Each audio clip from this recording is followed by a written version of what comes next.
if you even want to do business in China, it's still important to learn how to speak properly.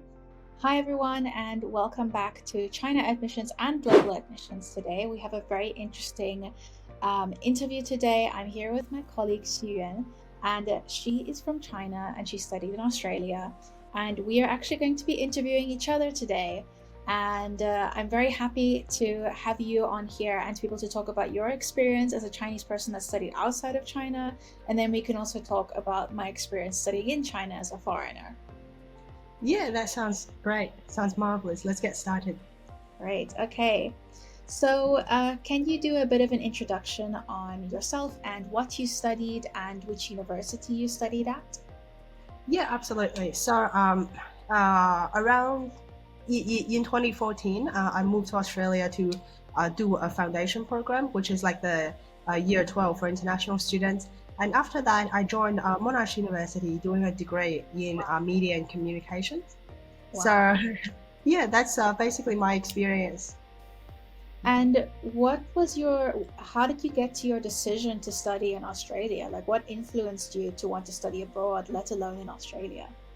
Yeah. So I guess the reasons are, the Chinese education system was very competitive at the time, and also my parents wanted me to go into another culture to, step out of my comfort zone and see what I can discover, travel the world a bit, and yeah. So that's basically for the decision of studying abroad, and so at the time we were looking at the U.S., Canada, and also Australia, but I'm from a very cold part of China myself. Yeah. So that's why we decided to study at a warm place, right? Which Oh, is Australia. interesting. Great. Yeah, I think that maybe that's not always the case, but for a lot of Chinese people I've met that think about studying abroad, they usually think about going to the US or the UK. Yeah, I've met a couple of people that studied in Australia, but it's not as popular as the UK and the US. yeah. Great. Okay. And how was the application and admission process for you to study at Monash University? So basically, after we finished our foundation program, there were seminars of entry requirements for different universities, different programs, and yeah, so information were delivered to us as a sort of like a class thing, and yeah, so from there we can decide which university we wanted to go into, and yeah, and I picked Monash. Were there any like challenges or surprises within the application process or something that you just were surprised with? Probably not. I wouldn't say so because everything was made very straightforward for us to Mm. understand. And yeah, there were just some requirement on which course have you taken during your foundation period, and also there was a certain mark that you had to achieve. Yeah. But yeah, not much besides that. Okay, great. And what were your initial impressions and feelings when you arrived in Australia for your studies? Um, I guess like Australia gave me the vibes that it's like the city of Melbourne at least was like it didn't feel like there were a lot of people there Mhm. because obviously coming from China I'm used to crowds of people on the streets, but yeah, Australia is a very warm and welcoming place in general, and yeah I yeah, and Melbourne, it was very chill, a lot of coffee culture, a lot of arts and music, so yeah, it was nice, it was very nice. And were there any culture shocks that you experienced, and did it take you a while to get like adapted into the new culture over there? um Culture shock, I would probably say so. Because before I went to Australia, I actually studied at a Canadian high school. Oh, Uh, yeah. So after I got to Australia, I couldn't really understand like a lot of people's accents. Like I remember like when I first got off the plane, the gentleman who drove the shuttle bus, he looked like he was like about 50 years old, and he just said "Yo, good day," and I was like, "I'm sorry, what was that? I can't understand that." But yeah, Australian people are yeah. But now thinking about it, I think they're a bit they're a bit rough, but also like very warm, very welcoming, which is almost like what my hometown, like the northeastern part of China is like among China. So I think there's a bit of similarity. Yeah. Great. Okay, and then how did your educational experience differ in Australia versus what you received in China? Um, I guess the Chinese education would be a lot more competitive, and also you will need to go through a very, let's say, like a deadly Chinese college entrance examination to go into university. But my grades in Australia, like a part of that was my performance score throughout the semester. So you need to perform well, like throughout the whole semester, but at the same time, also do quite well in your exams. But I guess like what I liked about it is that that, it's not that competitive, so that people still had like you and your classmates can still be friends.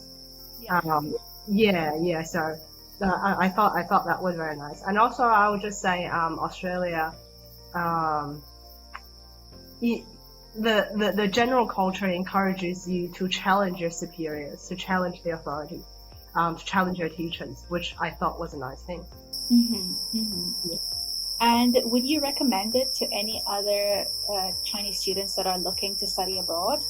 yeah, absolutely. Yeah, yeah. Right. I just think in general, if you do want to study abroad, because you know, sometimes as an international student, when I was in Melbourne, sometimes I get a call from my mom or dad and just be like, oh, we have a friend's kid who is like coming to Australia, and that person is like 5 or 7 years younger than you. Can you please take care of them, like find them accommodation and like stuff like that? I always say no. I know that sounds a bit cruel, but it's almost like you're kind of contradicting the point of going study abroad. If you treat your kid as a baby and want everything to be done for him or her. So yeah, just like if you I guess like if you are ready to step out of your comfort zone and become independent, become an adult, thinking about what you have to do for yourself, then in that case, yeah, I would recommend Australia. Yeah, I agree Mm, with that. I think that when you step out of your comfort zone, you need to fully step out, yeah, and take like the full responsibility of being abroad. yeah, Of course, yeah, your parents just want to make sure that you're safe. yeah, So yeah, there's certain things that I think that like you should send them your address and that kind of yeah, thing. yeah, yeah, absolutely, Maybe find some options and show them the options and ask for some advice on the yeah, options. But you shouldn't just ask to like get accommodation, because yeah, the whole part of going abroad, even if you're going to be not going to be an international student, even if you just travel abroad or you're going to move to a different country, one of the biggest challenges is going to, how do you move there? How do you find a place to stay? What's the process of renting? Do you register with police or not? Or yeah, that, yeah, you have to like navigate it. My yeah, yeah, first exactly. place that I lived by myself definitely was not like, I made mistakes, um, but I think that because of those mistakes, I learned so much. Obviously, it wasn't too big of a mistake, but I always keep that in mind now when I move somewhere. Like that one specific mistake that I made when I moved to China that first time. Yeah, yeah, exactly. So you learn so much from the process, right? But if you don't actually um, be independent, you will never really learn much. So yeah. Yeah. And did you have a lot of opportunities to interact with other international students during your time studying at Monash? I, I mean, at Monash, I would probably say like my cohort, half of them were local Australian students, and the other half were international. Hmm. But before Monash, when I did the foundation program, that's the year 12, equivalent of year 12 to international students. So when I was doing foundation, I had a lot of opportunities to interact with other international students because everybody was pretty much international. Mm. Um, but yeah, like once you step into Monash, it was like half half because it's just a bachelor's degree that Yeah. local students attend to as well. Yeah. And did you participate in any extracurricular activities during your studies in Australia, or possibly like internships? And did that help you with your experience studying there? Yeah, yeah, absolutely. So When I was studying at Monash, I was fortunate enough, so one of my friends did a uni sourced internship. It was a unit, and she could also get credits for it. And yeah, so the company she worked with was our university's international marketing agency. And yeah, after her internship ended, she just started working part time at that agency. And when they needed more staff, my friend introduced me to her boss. And so yeah, I worked a bit part time role when I was in Australia, and that was very nice because it gave me experience on how a university marketing department would work, and they have their marketing schedule, their sort of like content guidelines and stuff, and yeah, so I would say that really helped me. And if anybody is considering studying abroad, I'll definitely recommend getting a part-time job or getting an internship while you're studying, because first of all, it makes your resume look nice, and secondly, like your capabilities get strengthened. Yeah, you can practice your language. You can know what it's like to work locally. So yeah, it's very nice. Definitely would recommend. Great. And then, can you share some of your most memorable experiences from being there? It could be good or bad. Yeah, absolutely. Um, I guess a lot of Chinese students are quite, let's say, sorry, because like when I studied, that was around like 4 to 5 years ago. I'll probably share an experience from my work life. So after graduating, I started working in the University of Melbourne. And one day I picked up a call, and it was this student who wanted to follow up on his application status, right?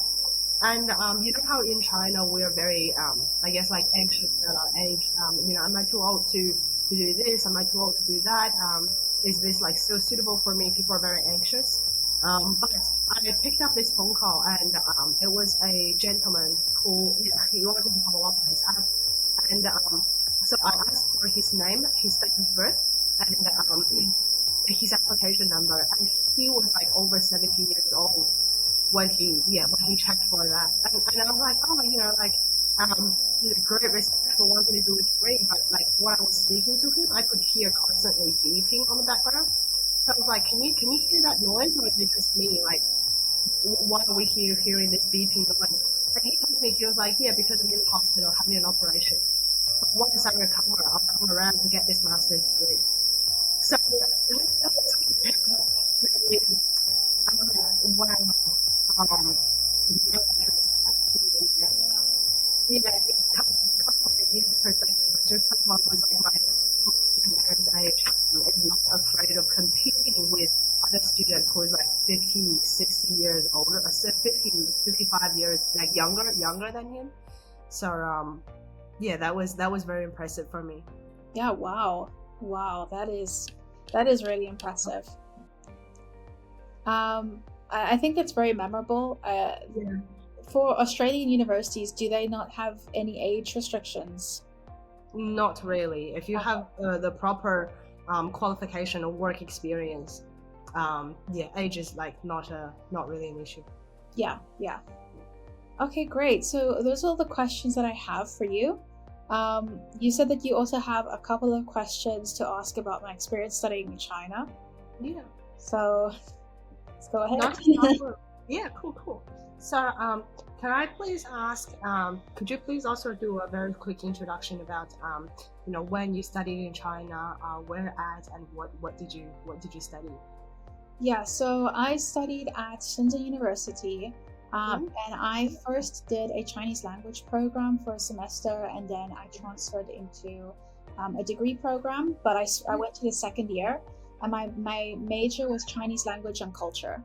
So I studied that, and then I graduated in 2021. Cool. That sounds very interesting. How would you, I guess, describe your experience studying in China? I would say that I learned quite a lot within those 4 years, and I'm very grateful for that experience. I think my experience might be a little bit different than a lot of the students that are interested in studying in China, because my degree was only taught in Chinese and I was studying Chinese only. So, I mean, the first year that I was there, I just studied Chinese by myself. I had a private tutor, and I wasn't enrolled in university. So I was there for like a gap year. And then I decided to enroll into the Chinese language program and I got HSK4. And then with HSK4, you can skip into the second year of that program. And the second year, so the first 2 years of the bachelor's program, you just study Chinese language. And they get you to the point where you're like almost at HSK5. And then you specialize either in business Chinese or you specialize in Chinese culture and language, specifically only that. So I initially got into it because I thought that I would really love to do business in China later on, and I would love to take the business Chinese route. But towards the end of my second year, I had a lot of the teachers at Shenzhen University were great, fantastic. And I was talking to them and asking them about their honest opinion. And their opinion was that I should go into the Chinese language and culture specialization. And I decided to listen to that. And I was one of only 5 students who took that route, because all the other students took the business Chinese route, which is very popular. But I'm so grateful I did that. So what the subjects that we had to study were things like ancient Chinese, Confucius scriptures. We had to learn a lot about like the structure of ancient Chinese and modern Chinese poetry. Our teachers were very, very, very strict. I had a very old teacher from Tianjin, who was very strict with us. And she used to make us do like Chinese tone tests every Friday. And she really did not have any mercy on that. So I'm really glad, because my Chinese improved so much because of that. And we also did like Chinese idioms and stuff like that. But some classes we joined with the business Chinese students, because there might have been electives. And I noticed that my Chinese was a lot better than their Chinese, just because the teachers were so strict on how we pronounced things and using, like, making our language, our sentences more rich with idioms and stuff like that, which I think if you even want to do business in China, it's still important to learn how to speak properly. Whereas for them, the experience was that they had an okay level of Chinese, and then they started learning very difficult business terminology in Chinese. So their focus wasn't on how to speak like really like proper sentences, but rather just how to say certain words to do business. So, but they also had to take certain classes like Chinese idioms and stuff like that, and they really struggled with it because their focus was never on that in the beginning. So I'm really glad for the experience that I had personally with that. And we did a lot of like recitals where we had to recite to many people Chinese poetry and Confucius sentences and stuff like that. And it was, I really enjoyed it. It was like a completely different experience than most people when they go to university, but I fully enjoyed it. Yeah, that sounds great. And can I please ask, like, what was the most enjoyable or memorable experience? I really liked my teachers a lot. I had really great teachers. They were from all over China. Some of them were from the south of China, some of them from the north, some from Wuhan. So like from everywhere. And I always liked getting to know them. And they always were, especially for the group of 5 students that took our major, they always would take us out to like take us on excursions, take us to the museum. They would answer, like if we had any questions, we could ask them anytime and they would let us know. So I think probably the teachers were the best experience of my study experience. But in general, when it comes to like the university campus is like, at Shenzhen University is absolutely beautiful. It's a huge campus. You have a mini bus to get everywhere. And probably because Shenzhen is in a tropical area, so it rains a lot. But it basically looked like a forest inside of the university. So Nice. the campus was extremely beautiful and green, and we had a lake with black swans swimming. Oh, wow. How cool. So I think in general, like, of course you get to meet lots of interesting people, but I think you can do that pretty much anywhere. The experience was that the teachers were my favorite part, and they invested so much time. And then on top of that, studying in a like very beautiful campus as well. Yeah, yeah, cool. Wow, like that sounds very nice because Yeah. you know the tropical very green, very lively sort of Mm. environment that definitely yeah, I can almost like as you describe, I can feel like after rain the air must smell so good in your campus. Yeah, it does, and it rains a lot. Yeah, cool, cool. Yeah. Um, I guess my next question is have you been traveling? Like have you traveled when you studied in China? And was there any memorable experience to share from there? Yeah. So I did travel quite a bit while I was in China, but I didn't travel as much as maybe some other students did. In general, when you have holidays as a student, it's the same time that all the people that are working in China have holidays, which means that those tickets are generally quite expensive, and there's lots of people traveling. Yes, yeah. So you have to, if you are going to be a student in China and you know you have a holiday coming up and you want to book tickets, I would do that very, very far in advance. Because, for example, for like Chinese national holiday, you need to make sure that you can get like your train tickets or your plane tickets so that you don't end up having to struggle to get accommodation or cancel all your plans.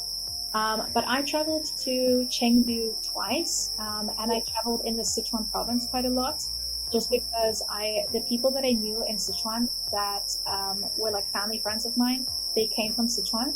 So I was able to get like a lot of advice on where to go in the Sichuan province, and I really like spicy food, so I really liked Sichuan food.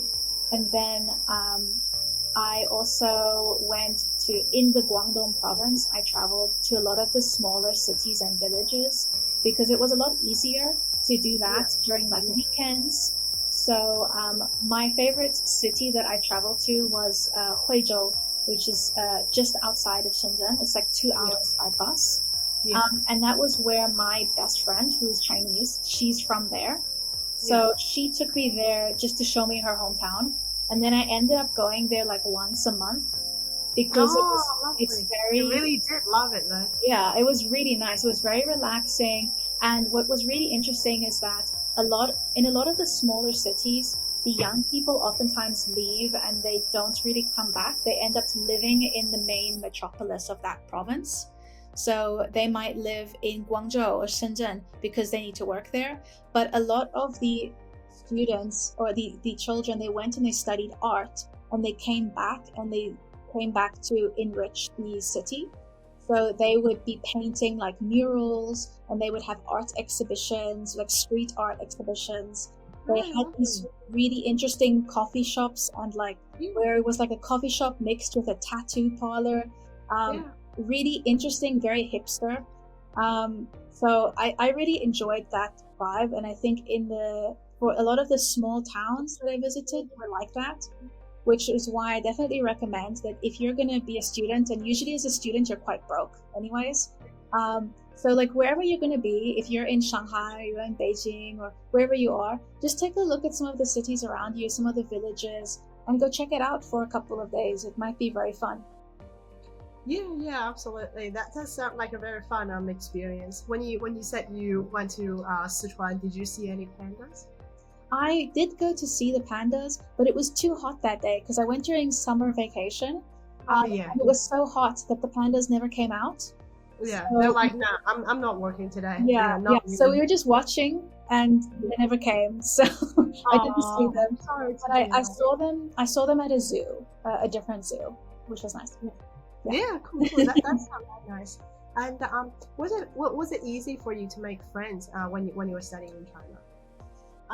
Yeah, I think that for the international students, making friends oftentimes doesn't mean making friends with Chinese people, because for international students, you're often part of the international campus.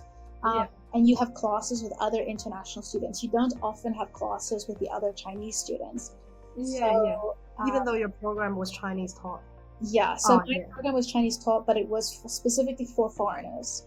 Okay, okay. So I didn't have any Chinese people in my class unless they were like overseas Chinese students that came Yeah. to study some more Chinese. Yeah. But I did really, for the international students, oftentimes you'll see there are cliques. So especially for my type of program, there are a lot of Japanese and Korean students and Russian students. So all the Russian-speaking people would be in a friendship together, and all Yeah. the Korean people would be in a friendship together, and the Japanese people would be in a friendship together, and then the overseas Chinese people would be in a friendship together. And Yeah. then other than that, they were like a couple of other people that didn't fit in that mold. So in general on the campus, we also had a very large Spanish-speaking community, which I also didn't fit into because I, at that point, didn't speak Spanish. We had some French people, but they only wanted to speak French.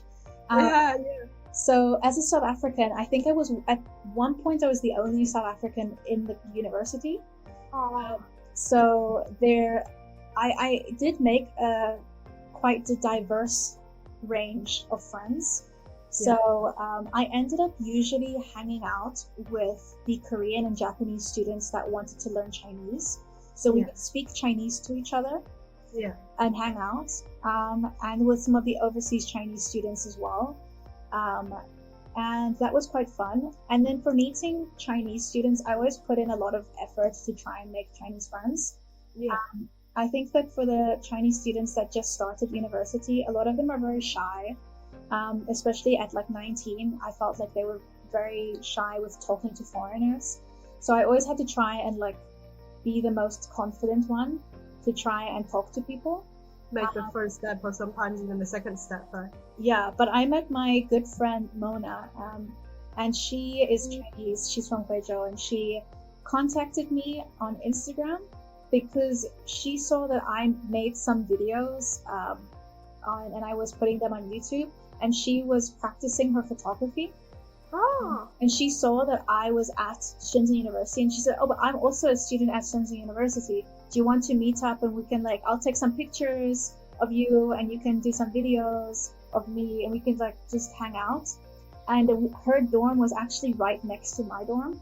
So we were actually living next to each other and didn't know. Yeah. And we became really good friends after that. So yeah, that was quite a cool experience. Yeah, yeah, absolutely. It almost feels like fate, right? Like you meet someone through YouTube, and you and after like having a conversation, you realize you guys live right next to each other. That's what are the chances? Cool. Yeah, yeah, absolutely.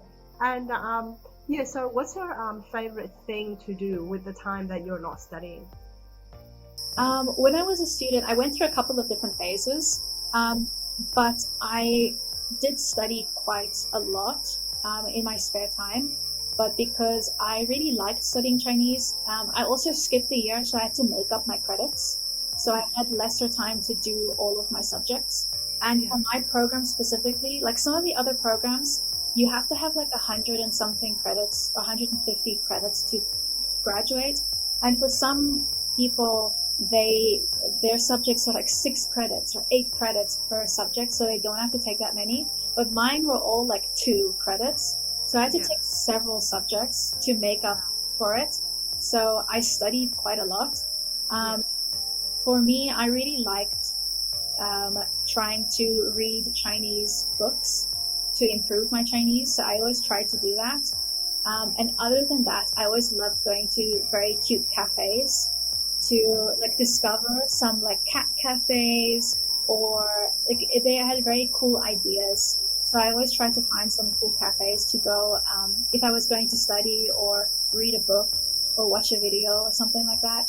And then other than that, I liked to take videos, and I had a YouTube channel when I was a student that I showed to my family, and I showed them like my campus life and like going out with friends and finding cool places and ordering dim sum and eating weird things. So that's what I usually did in my spare time.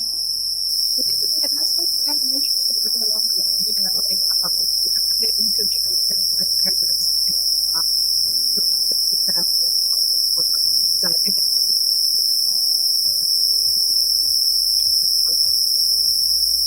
Sorry, I didn't hear that last part. Oh, sorry. I was just saying, like, having a YouTube channel is definitely a very nice way to keep your family updated. Yeah, Because, yeah, yeah, it yeah, was the reason why I did it was because they kept asking me, like everyone kept calling me individually to ask everything about what I did. So I just thought that if I just have a video, I can just send them the video. So they can yeah, stop, yeah. I Everybody guess, can watch because it, I so you keep don't have having to to repeat. repeat the same Yeah, thing all the time. And that way I don't have to take like a million pictures and send it to everyone. Yeah, and it was quite helpful for other people because I was studying for like HSK5 and HSK6. So I made yeah, like a couple of videos about studying HSK5 and 6, and that actually did quite well on my channel. So yeah, that was quite interesting. Um, but yeah, I really enjoyed making those videos at that point of time, because my life revolved around studying at that point yeah, because it was yeah, quite a difficult program yeah. for me. Yeah, no, oh good, yeah, I completely understand because obviously like skipping a year, it can't be easy, right? Like I can't even I've never done it, I've never skipped any years, so I can't even imagine like the amount of stress and having to catch up on credits. So yeah, completely understand. My last question is, would you say that you have any tips for students who are about to study in China? Yeah, so if you're about to study in China, what I would do is just try to prepare yourself as much as possible. We did Yeah, actually, we made a couple of videos, and we have an ebook coming out for students that are about to arrive in China. But the yeah, videos are currently already on our YouTube channel, so you can already watch those about like the packing guide for packing to go to China. And I did those videos, so I went over my own like mistakes that I made and what you must pack and keep in mind, and flights, and then also the transportation guides and getting used to the dormitories and choosing your dormitory and all of that kind of stuff. So what I would do is just to try to do as much research as possible. If yeah, there's something that you are afraid of or you're doubtful of, don't be hesitant to just use the internet and look it up, or ask on a forum, or send an email to us or anything like that, to anyone who might know, to reach out so that you can put your mind at ease and your parents' mind at ease, because they also want to make sure that you're safe. yeah. They must be so worried. Yeah, absolutely.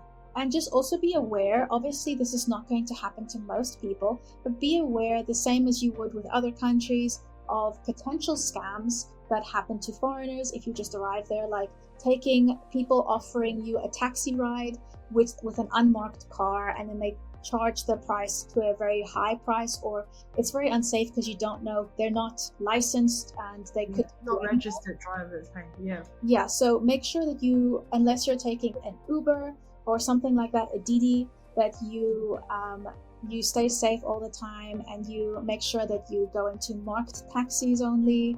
And when you're the same for getting an apartment, make sure you see your apartment first, check it out, see if you like it before just saying, because that was my big mistake, is I just saw some pictures and I was like, okay, cool, I book it. And then I arrived there and it was nothing like the pictures. And you oh have yeah, signed everything. So you have to stay there for 6 months now. So my lease was yeah, 6 months. And then after that, I moved into the university. But yeah, yeah, just make sure of everything. And yeah, I would also say just bring also cash with you. So either withdraw some from the ATM just at the airport, or exchange at the airport, or exchange before arriving there. So just in case you might not be able to use your phone, or you might not be able to use a credit card or your debit card, that you just have that on you. Yeah, the first day that you're going to be there, you will have culture shock. China is yeah. very different from many other cultures. So you're going to be tired, and don't feel bad because maybe you feel really homesick already or frustrated, because that's just going to happen to everyone. So you'll feel better in a couple of days, and you'll start really enjoying it. Yeah, yeah, absolutely. Those are some really good advice. And yeah, as someone who has studied in another country as well, like I can definitely relate. Um, so yeah, the scams that are targeting foreigners and Yeah, those parts, yeah, and should definitely be aware of the culture shock, but don't let yeah. it defeat you. Also, because they do happen to all the international students. yeah, also for another one for foreigners that gets targeted to foreigners specifically. If you go to expat areas where they generally have a lot of foreigners, they might, like some sketchy people might approach you being like, hey, do you want to teach English? Don't do that. Just if it feels sketchy, it is sketchy. You can't work there. So even if people are trying to convince you to do all these things, don't do them. So just keep to your studies and your internships if you have any internships, and enjoy your time. Cool. That's a really good advice. Thank you so much, Saskia. Of course. Yeah. Is there anything else anything else that we haven't covered? I feel like we've pretty much covered. Yeah, I feel like we've pretty much covered everything. Just a quick thing for some students that if they want to study Chinese language, we have a really good interview with a student that studied, she's from Nigeria, and she studied Chinese language and literature at Southwest University, which is in Chongqing. And we talked about where you should study Chinese in China, because a lot of people have like a very big, I would say, prejudice or preference that it must be Beijing. If it's not Beijing, it will not be good. And that's not the case, because it's regulated all over the country. Everything is regulated by the Confucius Institute that is based in Beijing. They issue out all of the textbooks and the modules, and then also on top of that, all the teachers that have to teach Chinese have to pass a very specific Chinese test. So their pronunciation has to be like absolutely perfect in order to teach you, no matter where they come from. So just keep this in mind, that you can kind of go anywhere you want if they have this program available and study it without feeling like, oh, I'm not going to get the proper Chinese language experience. It's not necessarily going to be like that. So just choose a place you want to go to and stick with it. Yeah, absolutely. I think all the teachers who want to teach foreigners Chinese have to pass the 普通话, like the common tongue exam, just to make sure that you're not like not all of your students speak your home accent, and they can't communicate at other parts of China. But yeah, thank you so much for your insights. They're really valuable. And thank you for yours as well. Not a problem. Great. So thank you everyone for joining the interview today. I hope it was very helpful, and we'll see you guys in the next interview. Have a good one. Bye-bye. Bye.